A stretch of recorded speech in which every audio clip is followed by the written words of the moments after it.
Hello, hello. Hello, everybody. Thank you for joining us for the last session before lunch. I'm very excited to be moderating this panel focused on security and data protection. A little while ago, I ran a poll that focused on if you could look at the blockchain trilemma and you had a choice between security, decentralization, and scalability, which one would you choose?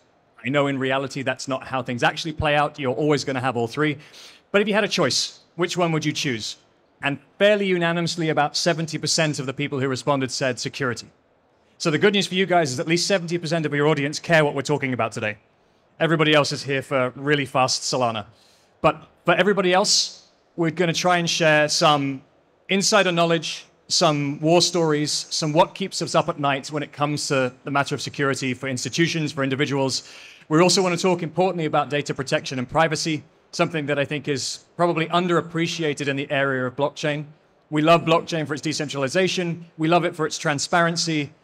But too much transparency can be a bad thing. And certainly from an institutional perspective, having on-chain data present and visible for all, business operational data, transactional data, is something that is deeply scary.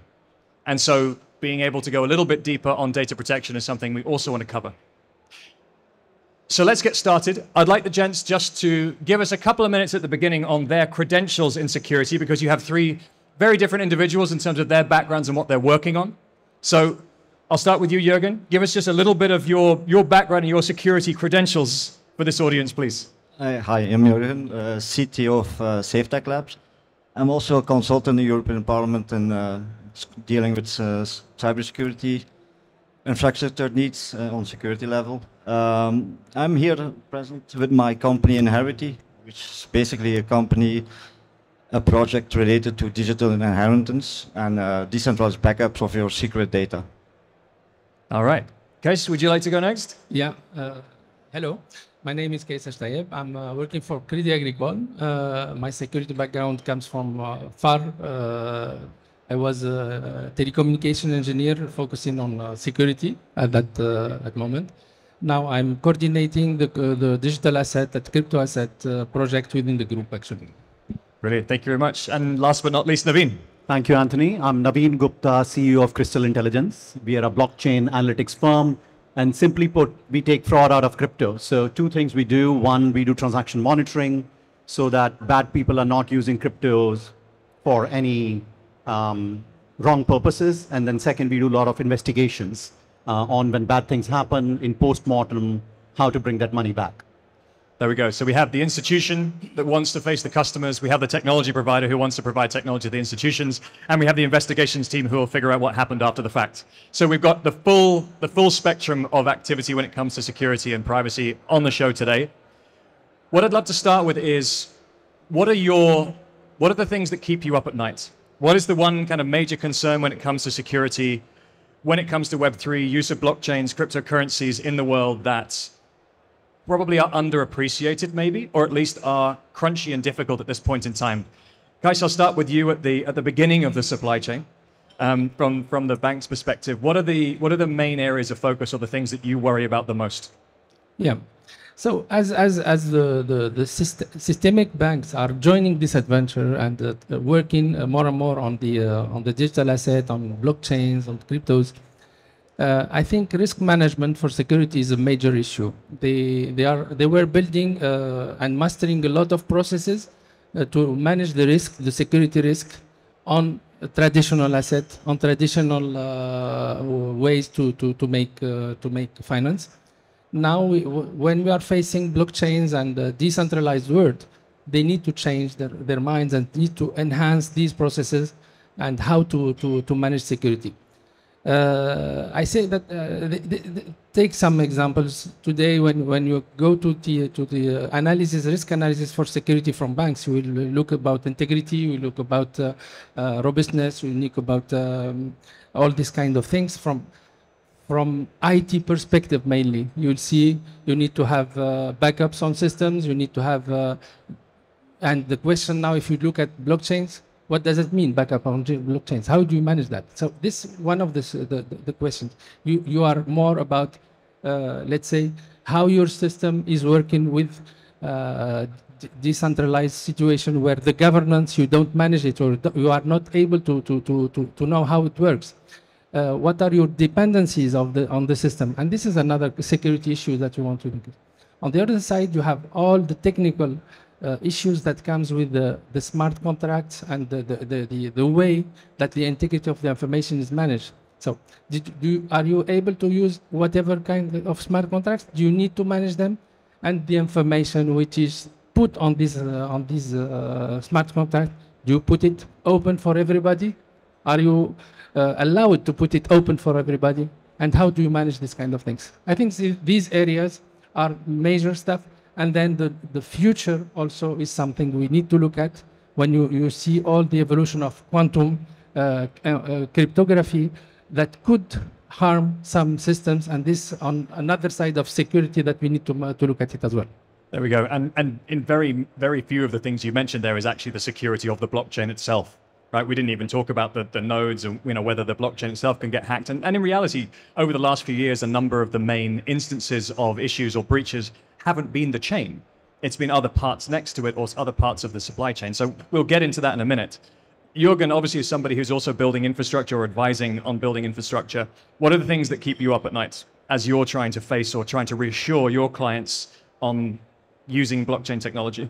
Well, in my case, it's directly related to the project I'm working on. It's to safely, in all transparency, securely secure your digital footprint and to transfer to your next kin or to back up for yourself, because security is nothing when you don't look at how do you securely store your keys to access those security layers, right?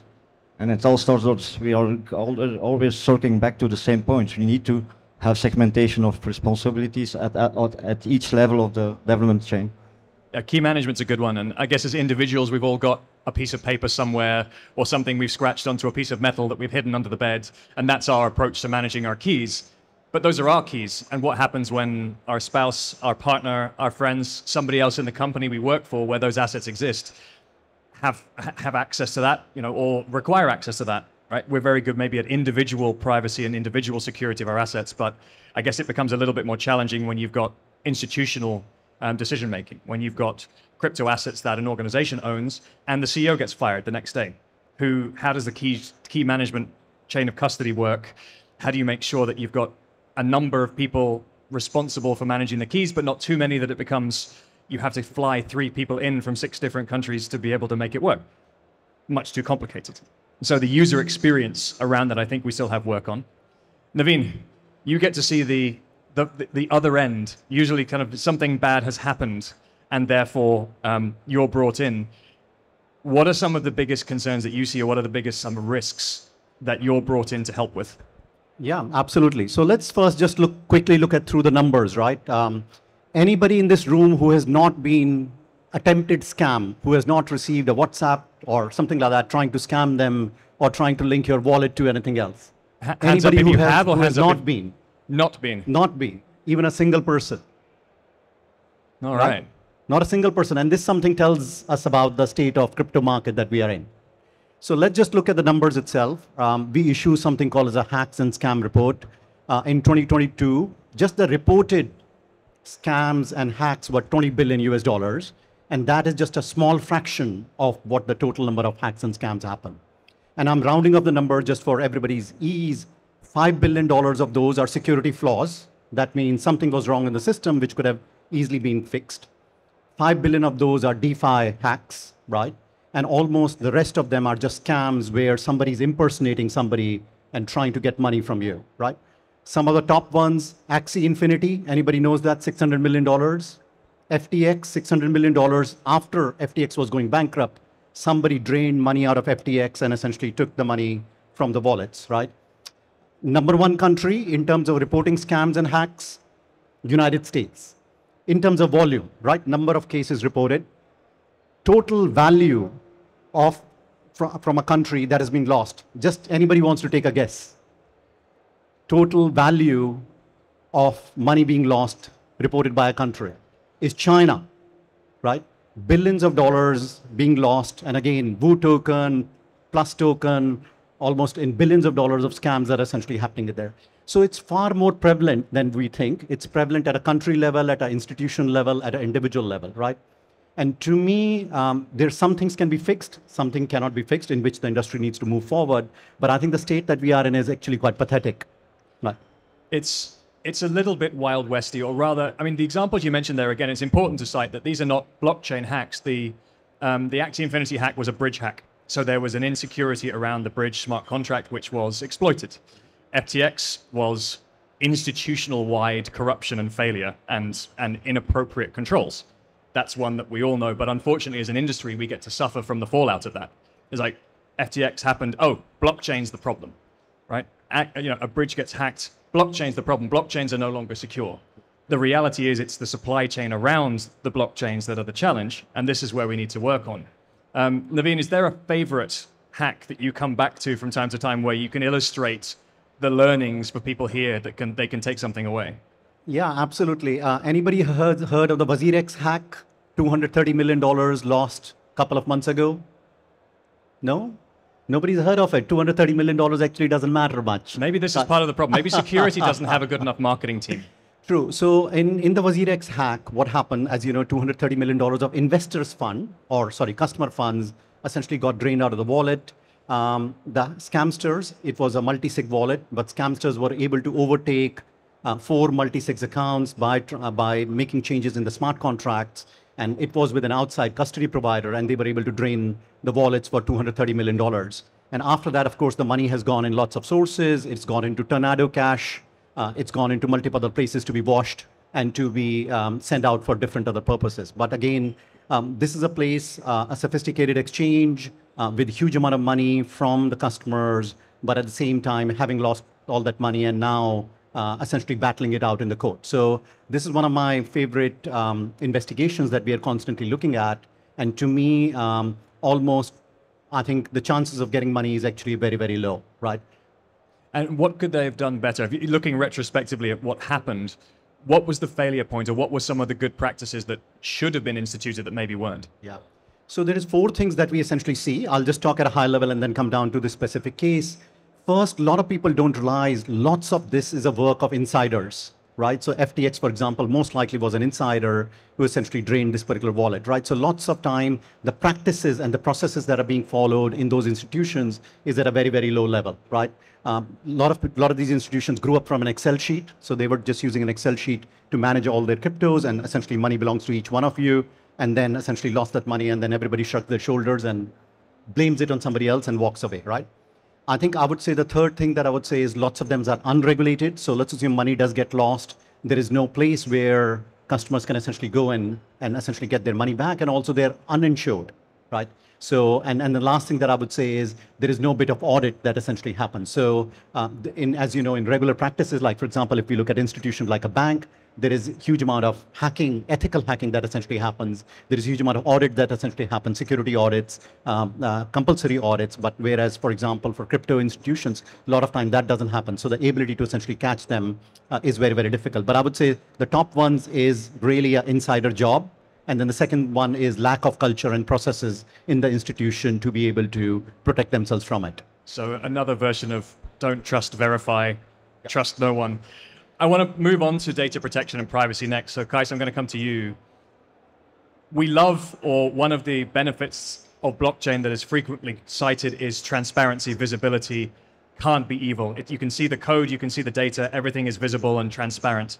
That's often cited. At the same time, you've also got open source, open platforms, the ability for anybody to innovate on top of these systems, which allows us to create applications or allows us to create innovations around financial services in a way that fintech probably can't up until now. And that's hugely exciting. The transparency part still scares people. And so being able to have all of your order book, all of your previous transactions, all of your interactions with smart contracts be visible and transparent on-chain all of the time, I imagine for bank or for institutional clients or for investors even, is not something necessarily they're entirely comfortable with. Where are you guys as a bank in terms of data protection, the requirement for shielding certain parts of that transaction data? Because if we just went pure Ethereum all the time right now, that'd be a struggle. Yeah, thank you very much for the question.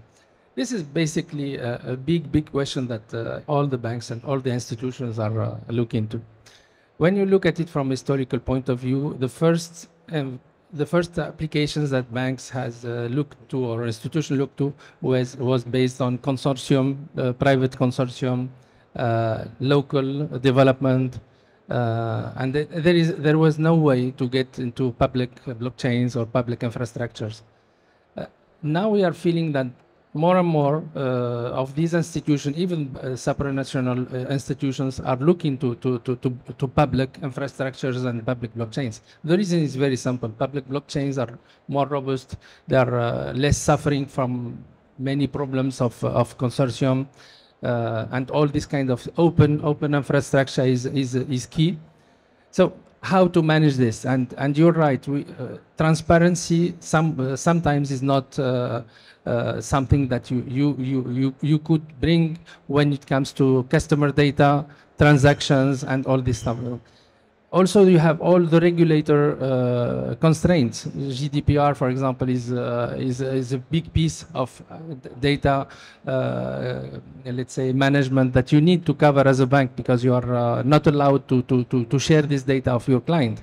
From a business perspective, I don't think that the clients from banks or any other institutions wants to their competitors to look at their transactions and to keep track of it on a history or whatever. So these are two things that are not really very online. So what happens today is that all the actors are looking to how to manage security and how to encrypt some data on a public blockchains, for example, and the way that only people who need to know will know about it. And this is one of the more, I would say, discussions that we are doing with a lot of actors. Basically, you still have the blockchain or layer one or whatever custody or settlement way, which is working. And now you need to build applications, you need to build rollups or layer two or whatever, where you manage the confidentiality, you manage the data that you don't want to make it open for everybody, and still benefit from the open infrastructure, still benefit from the open systems, and for, let's say, the robustness of a public infrastructure that is open to everybody, and everybody could manage the smart contract to see how it works and reduce somehow the risk of corruption of this kind of things. Got you. So we're on the journey. Jûrgen, I'll come to you as well. As I said, Kais has kind of outlined, we've got a spectrum from fully private shielded chains that could be public. We've got fully private DLTs, LAN parties where you have consortium chains, and you have fully transparent public blockchains. In your engagement with European Parliament and others, where do you stand on whether this blockchain infrastructure is fit for purpose at the moment for data protection and privacy? Well, that's a difficult one, right? In my case, for Inherity, for instance, we use a public blockchain of your choosing, for the simple reason that it's almost community driven, right? Everybody can pop up a node, so you have the immutable aspects of your data that you want to protect. That's what we do. We use blockchain as a storage layer. We encrypt the data, so transparency. It's only transaction-wise that we need the transparency, but not the data itself. It's encrypted. So for that part, we can go public. If you go to a private blockchain, you have to deal again with, who's going to deal with that one, right? So, you have to draw the middle line, which use case and where you want to use. Yeah, it's an interesting one, and I mean, Kais talked about what happens in a post-quantum world, and if we are encrypting data on-chain today, can that data be decrypted at a later stage? You know, it's a level of comfort, right? It's a spectrum. From a personal perspective, I work for a project called Midnight.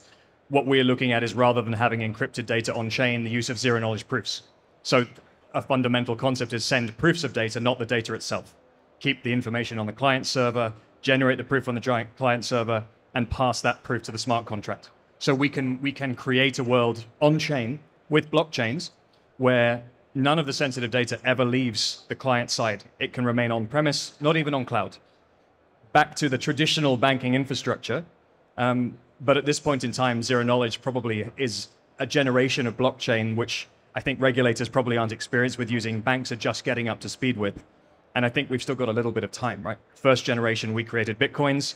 We had a decentralized network. That's exciting. Then we added programmability with Ethereum and so on and so forth. We added a small amount of interoperability with chains like Cosmos, Polkadot, Cardano, and some others that were starting to create movement of assets between chains.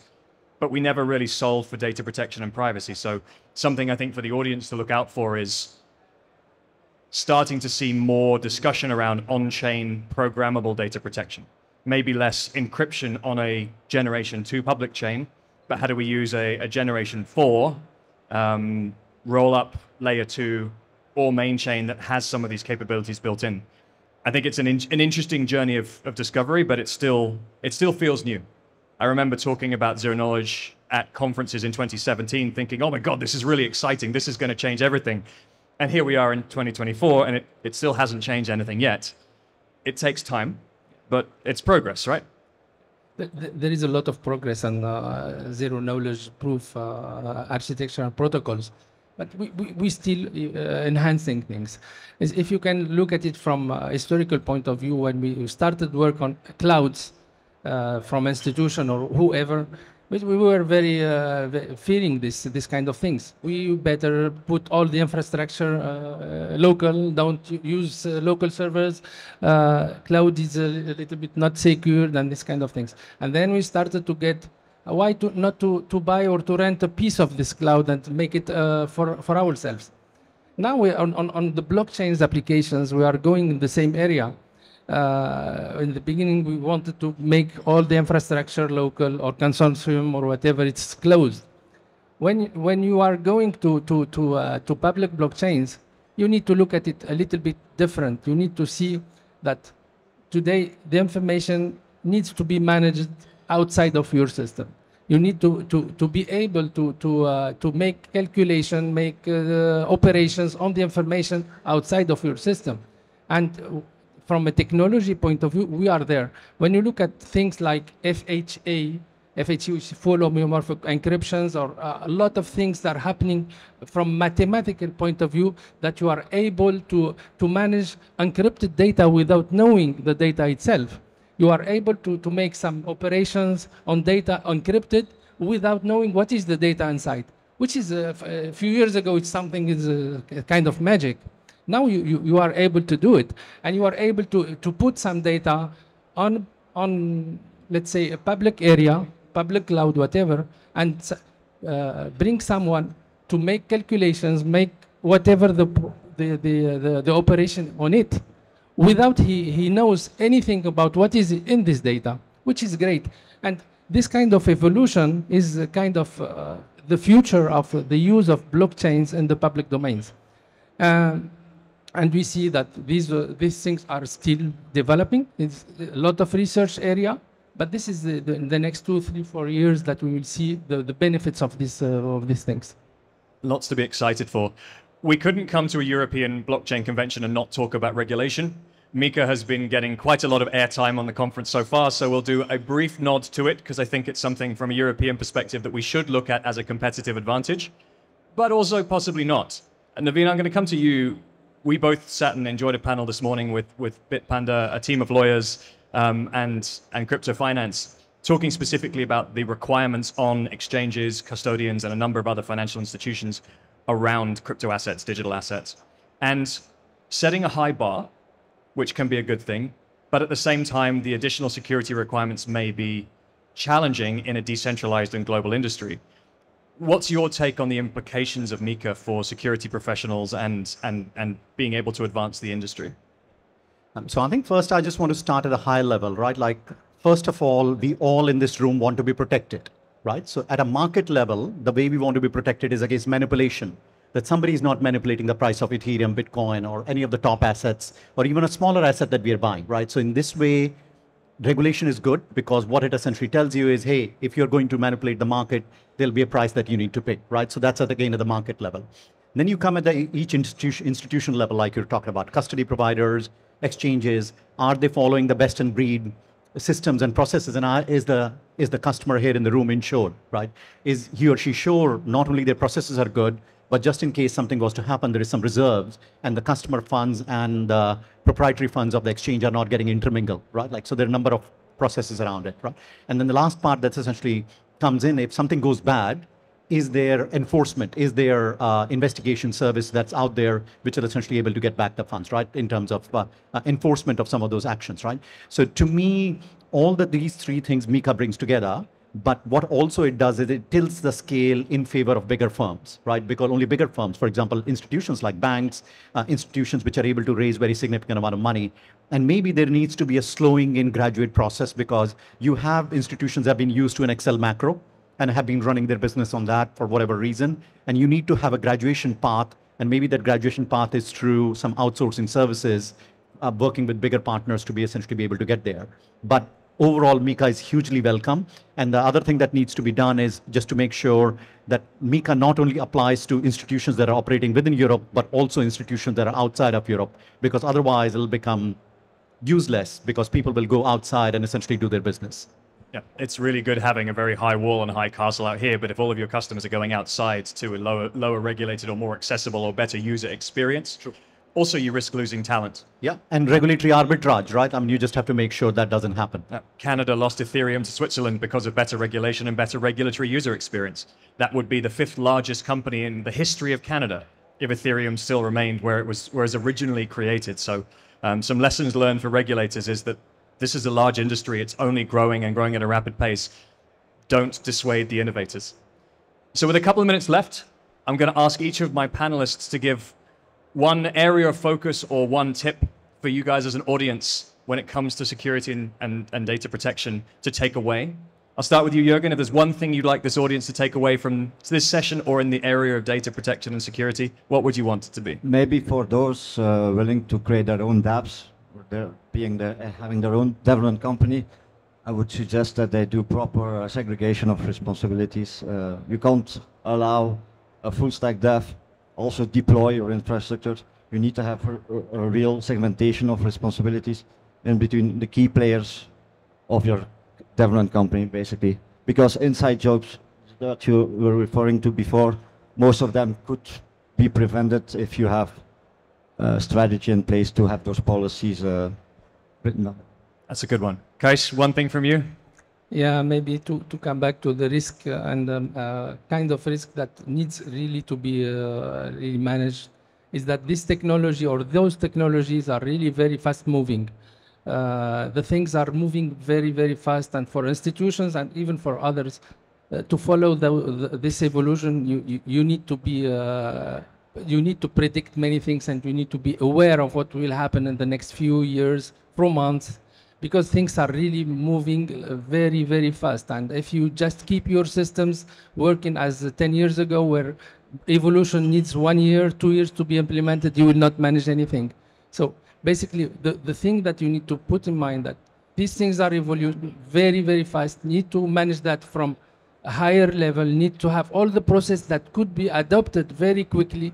And this is the only way to manage this new security gaps or security issues and all of these kind of things. So, Anthony, my message will be to the foundations, because today they represent everybody in this room and they have a seat at the table in most of the ecosystems, right? The foundations need to take this forward in terms of better infrastructure, hugely scalable and security apparatus behind all the chains that they're being part of. Because that's one place who can force the shift to happen to make sure that we all stay safe and crypto can become a much, much better world versus where it is today. Brilliant. Thank you very much. Thank you to the audience for joining us. Thank you to my 3 panelists. Give them a big round of applause. Thank you. And you guys can go have some lunch. And we're going to stay for the obligatory selfie on stage, because Victoria and Daniel did say that we have to do lots of social media engagement. So we are going to have